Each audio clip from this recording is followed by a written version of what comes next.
TV 시청자 여러분, 안녕하십니까?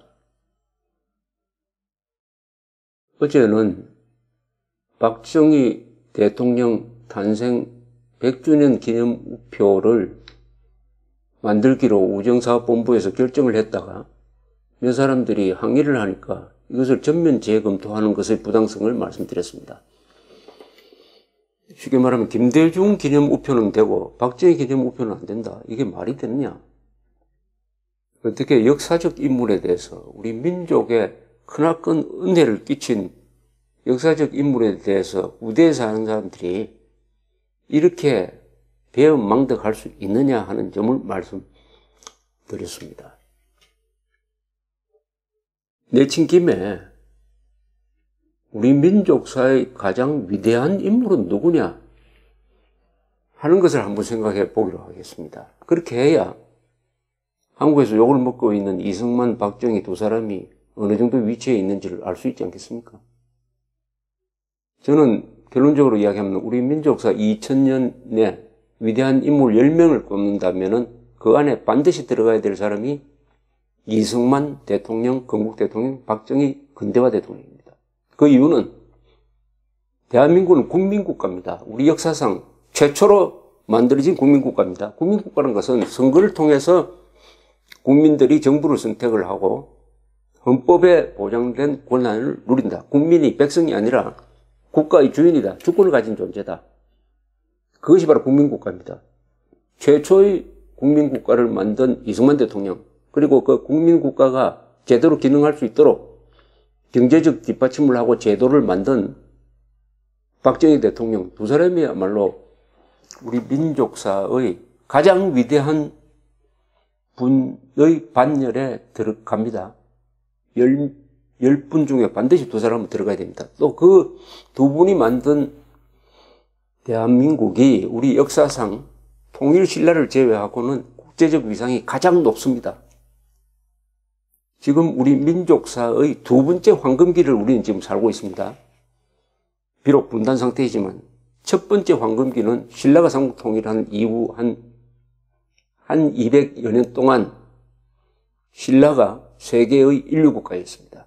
신라의 삼국 통일에 의해서 한반도가 안정이 되니까 동북아 전체가 평화 시대를 맞으면서 당나라, 한국, 일본이 고대 문화의 꽃을 피웠습니다. 그것은 신라가 삼국 통일함으로써 한반도가 안정된 덕분입니다. 그렇다면은 그 신라의 삼국 통일에 기여한 세 사람, 태종무열왕, 김유신, 그리고 통일 작업을 완전히 마무리한 문무왕, 김범빈이죠. 이 세 사람이야말로 최초의 민족 통일국가를 만들었습니다. 그 전에는 고려, 백제, 신라는 다 서로 말도 다르고 제도도 다르고 서로 적대적으로 싸웠습니다. 그러나 신라가 삼국 통일한 다음에 백제, 고구려, 신라 사람들이 하나가 되고 같은 말을 쓰기 시작했습니다. 같은 한반도라는 공간에서 살기 시작했습니다. 같은 풍습을 갖게 되었어요. 그러다 보니까 우리가 남이가 하는 민족의식이 생긴 것입니다. 최초의 민족 통일국가 신라, 최초의 국민국가 대한민국, 이 두 나라가 우리 민족사에서 2대 성공작품입니다. 2대 성공작품. 그렇다면 위대한 인물은 바로 신라의 삼국통일, 대한민국의 건국과 발전에 관여했던 이 5명을 빼고는 생각할 수가 없죠. 그 뒤에 왕건, 고려를 창건한 왕건, 조선을 세운 이승계 10대 인물에 들어갈 것 같습니다. 동시에 한글을 만들어서 한국 사람들이 한국인의 의식과 영혼과 말을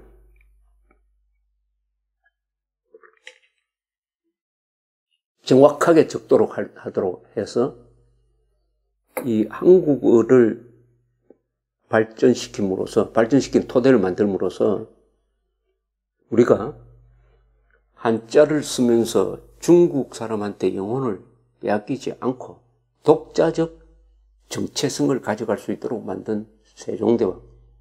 그 다음에 세계 최강의 육군이 한국에 침략했을 때 의병과 함께 싸워서 이 나라를 지켜낸 임진왜란 때의 이순신.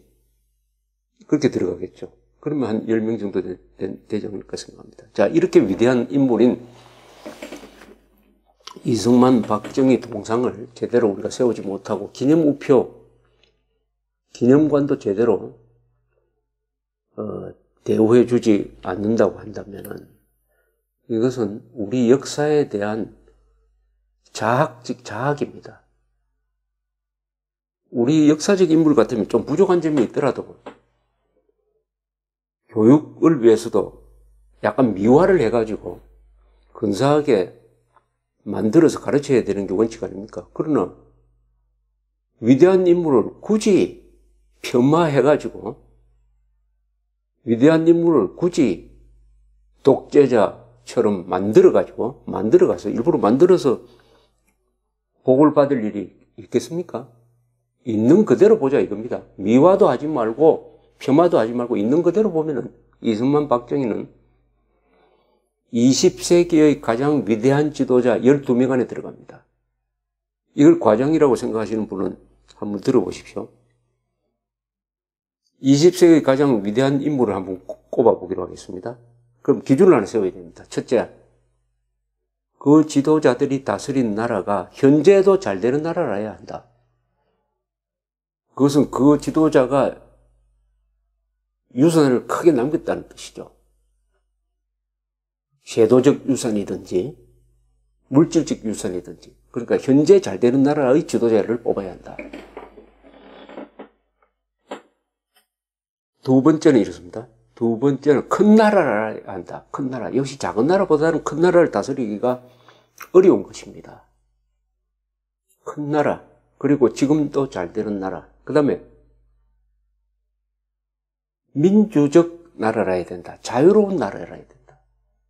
히틀러나 스탈린처럼 아무리 크고 힘센 나라지만 이게 인간을 억압하면 안 되잖아요. 그러니까 인류 공영에 이바지한 이 세 가지 기준을 가지고 20세기의 지도자를 한번 뽑아보기로 하겠습니다. 여러분도 같이 한번 생각해보고 우선 미국에서 찾아야 되겠습니다. 큰 나라니까. 미국에서 20세기 위대한 지도자는 시어도어 루즈벨트 대통령, 프랭클린 루즈벨트 대통령, 트루만 대통령, 최근에 레이건 대통령 이렇게 꼽을 수 있습니다. 그분 중에 한 사람을 선택을 하면 되겠죠. 근데 미국 사람들은 그 사람들 중에 제일 높게 평가하는 사람이 프랭클린 루즈벨트 대통령입니다. 경제공헌을 부각하고 2차 세계대전 때 참전해서 미국이 선도적 역할을 함으로써 최강국으로 발돋움하게 만든 분이 그리고 10년 이상 통치를 했고 프랭클린 루즈벨트로 하겠습니다. 그 다음에 중국에서 한 사람 뽑아야 안 되겠습니까? 중국에서는 모택동, 장개석, 등소평 이렇게 꼽힐 겁니다.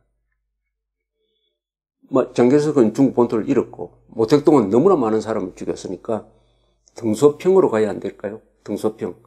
개혁, 문화대혁명을 수습하고 개혁개방을 통해서 중국을 근대화시켰고 지금은 세계에서 두 번째 되는 경제대국으로 만들었고 억압도 일당 독재도 지금 유지되지만 과거와는 다르다. 10억 이상의 사람들한테 그래도 이런 혜택을 준 사람 등소평을 꼽아야 된다고 봅니다. 등소평. 그 다음 인도로 가볼까요? 인도는 조금 한 몇 년 있으면 중국보다 인구가 더 많아집니다. 인도는 세계에서 가장 큰 민주주의 국가라고 합니다. 이 인도는 깐디, 네루 이렇게 머리에 떠오를 것 같습니다. 깐디, 네루. 깐디는 독립운동을 한 사람이고 정치인은 아니었죠. 정권을 잡은 적은 없습니다.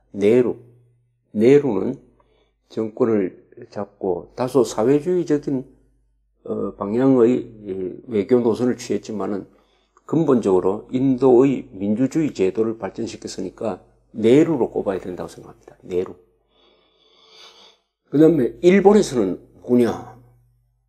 일본에서는 2차 세계대 태평양전쟁을 일으켜서 나쁜 짓을 한 나라인데 그런 사람 중에서는 뽑을 수 없고 역시 전후에 2차 세계대전 끝난 이후에 일본을 민주주의 국가로 만든 사람을 꼽아야 되겠죠.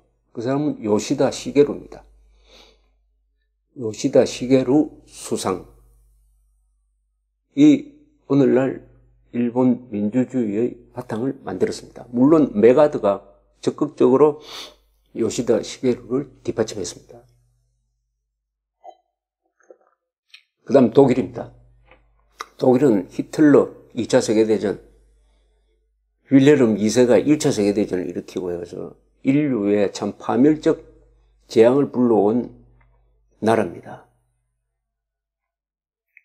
독일은 어마어마한 국력을 가졌는데 이 독일 사람들을 잘못 다루면은 폭력적으로 변해가지고 세계를 상대로 전쟁을 하는 사람들입니다. 굉장한 상무정신과 생산력을 가지고 있죠. 그나마 오늘날의 독일을 만든 사람은 2차 세계대전이 끝난 다음에 수독 수상이 되었던 아데나워입니다. 아데나워가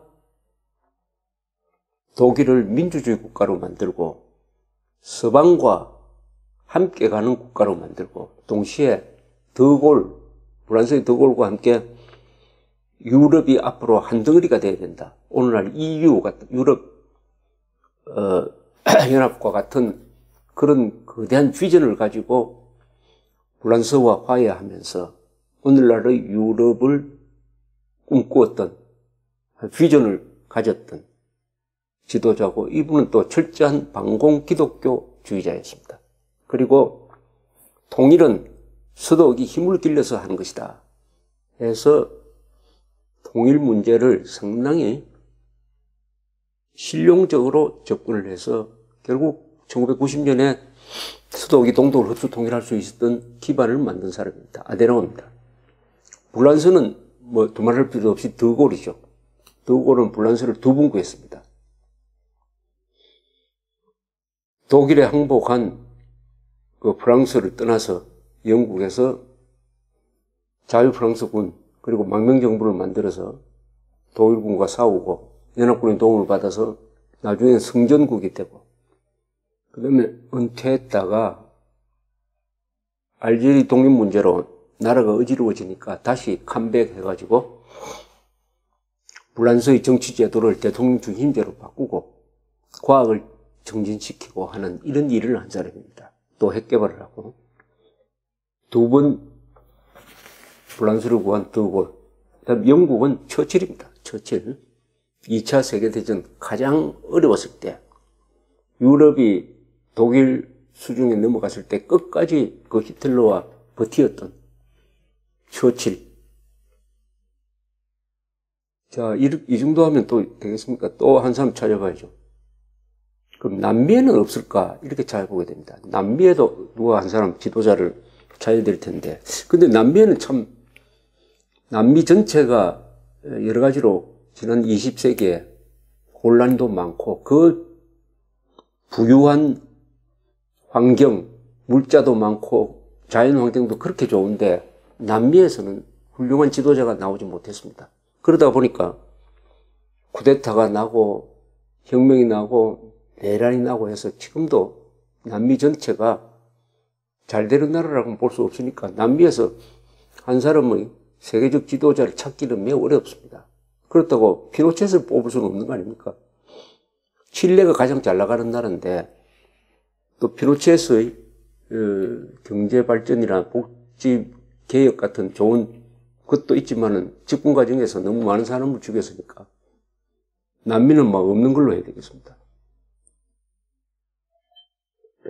그 다음에 아프리카에서 한 사람 뽑아야 되는 거 아닙니까? 20세기 아프리카의 지도자, 우선 떠오르는 사람이 나셀입니다. 이집트에서 군사 쿠데타를 일으켜서 집권한 나셀, 이 중동의 아랍 민족주의의 열풍을 일으켰던 사람입니다. 그러나 이 사람은 또 6.1 전쟁이라는 전쟁을 해가지고 이스라엘한테 참패를 당하고 그 직후에 죽었습니다. 그래서 나셀을 뽑기는 좀 어렵습니다. 나셀의 아랍 민족주의 노선이 그 뒤에 성공적이지도 않습니다.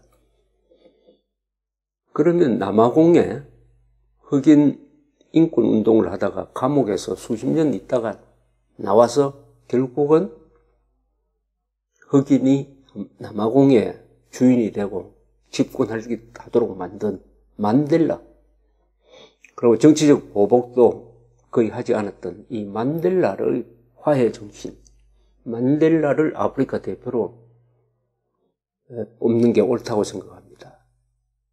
그럼 중동에서 누굴 뽑을까요? 중동, 이 아랍 세계, 이슬람 세계입니다. 20세기의 중동에서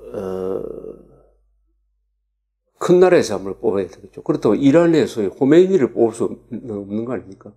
그럼 호메이니한테 넘어간 팔레비, 그 사람이 나름대로 개혁하려고 했지만 결국 실패하였습니다. 팔레비의 근대화 정책 실패했습니다. 팔레비 뽑을 수가 없죠. 중동에서 말이죠. 그럼 누굴 뽑아야 되느냐? 역시 터키에서 한 사람 나와야 되는 거 아닌가 생각됩니다. 터키는 오스만 터키가 중동을 한 600년 동안 지배를 했습니다. 그 오스만 터키가 1차 세계대전 때 패전국이 되면서 해체되고 한때 지금 이 터키가 없어질 뻔했는데 그때 한 영웅이 나타났습니다. 그 사람이 케말 파샤입니다. 터키에서는 아타투르크라고 합니다. 이분이 유명한 갈리폴리 전투에서 용맹을 떨친 유명한 장군이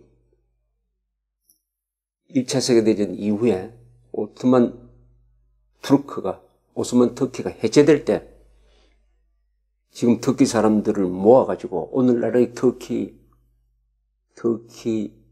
지역을 지켜내고 국민국가로서의 터키 공화국을 만든 사람입니다. 그리고 아랍에서 이슬람권에서 하기 힘든 개혁을 했습니다. 여성한테 투표권을 주었습니다. 매우 빠르죠. 거의 유럽 수준으로 빨랐습니다. 그리고 문자를 개혁했습니다.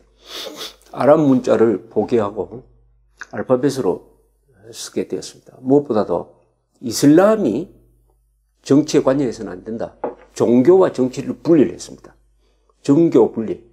항상 이슬람 국가에서는 이슬람이 종교가 정치 위에 있는 종교국가의 형식을 띠는 경우가 많았는데 엄격한 정교 분리 원칙을 내세웠습니다. 이게 이슬람 근대화의 아주 핵심입니다.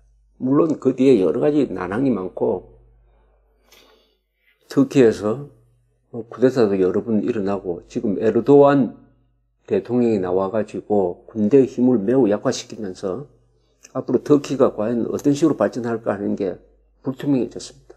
그나마 이슬람 국가에서 성공한 근대화 모델. 박정희 대통령도 한때 케말 파샤, 아타투르크의 국가 개조를 많이 참고를 했다고 그럽니다. 이 정도로 하면은 되는데, 그 다음에 한국에서 한 사람 나와야 되는 거 아닙니까? 첫째, 왜 한국에 한 사람 나와? 한국이 큰 나라입니다.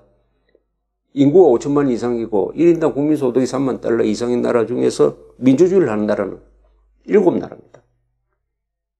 미국, 일본, 독일, 영국, 프랑스, 이탈리아, 한국입니다. 그러니까 당연히 한국에서 대표 선수가 한 사람 나와야 됩니다. 삶의질로 따져도 한국의 삶의질은 세계 180몇 개국 중에서 12등 합니다.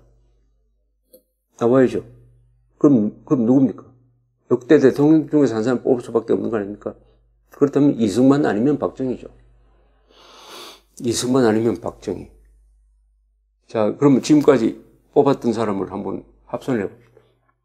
미국의 프랭클린 루즈벨트,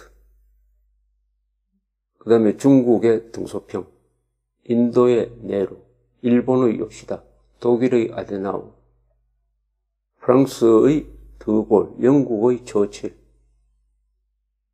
또 아프리카의 만델라, 아타투르크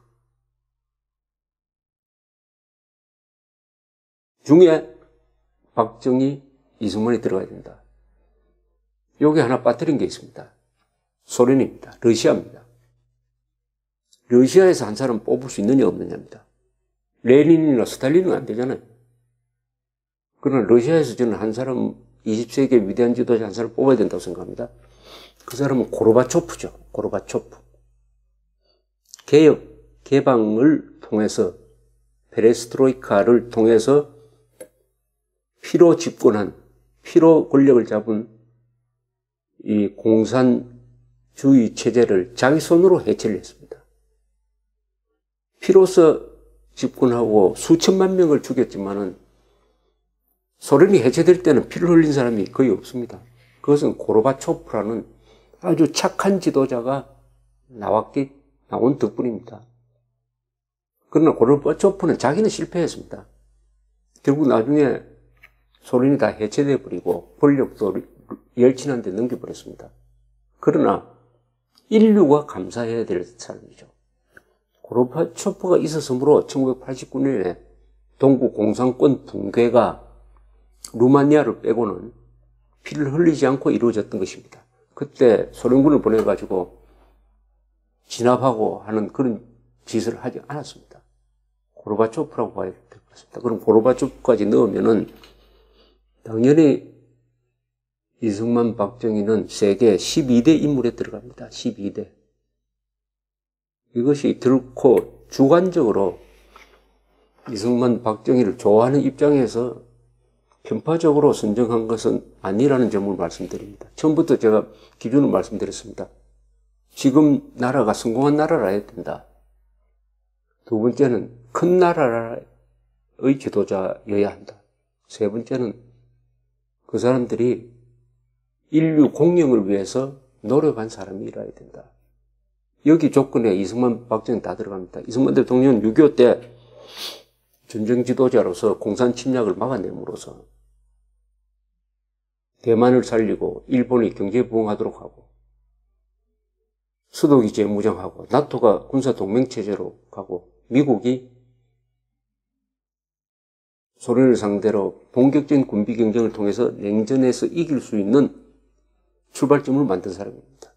인류 전체에 공헌한 사람입니다. 박정희 대통령은 후진국에서 국가 근대화는 어떻게 하느냐 하는 가장 성공적인 모델을 보임으로써 지금 후발 국가들이 중국까지도 베트남까지도 박정희의 개발 모델을 배워가가지고 자기 나라 사람들을 잘 먹고 살리는, 쉽게 말하면 자기 나라 사람들을 행복하게 만드는데 그 노하우를 배워가니까 이 또한 인류 공영에 이바지한 것입니다. 이승만, 박정희는 20세기의 10대 인물에 들어가는 사람이다 하는 것을 한국 사람들이 알 때 이 나라가 자랑스러워지는 거 아닙니까? 그런 사람들한테, 그 두 분한테 기념우표도 못 만들게 하면 되겠습니까? 한민족으로서 자랑을 느끼려면은 한민족의 위대한 인물들에 대한 자랑이 있어야 되는데 위대한 인물들이 있음에도 불구하고 그 사람들을 끌어내려가지고 땅속에 파묻으면은 한민족이 자랑스러운 존재가 됩니까? 이런 자해 행위 제발 그만하자는 취지에서 오늘 이런 사람 선정을 역사적 인물, 민족사의 역사적 인물, 20세기 가장 위대한 인물을 한번 꼽아 보았습니다. 감사합니다.